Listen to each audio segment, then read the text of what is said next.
Sri Hagrama Mohilari, do swear in the name of God, affirm that I will bear true faith and allegiance to the Constitution of India as by law established, that I will faithfully and conscientiously discharge my duties as the Chief Executive Member of Bodoland Territorial Council,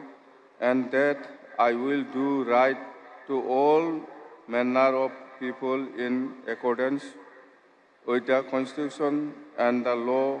without fear or favor, affection or ill will. I, Sri Hagrama Mohilari, do swear in the name of God that I will not directly or indirectly communicate or reveal to any persons any matter which shall be brought under my consideration or shall become known to me as the Chief Executive Member of Bodoland Territorial Council, except as may be required for the due discharge of my duties as the Chief Executive Member. Thank you.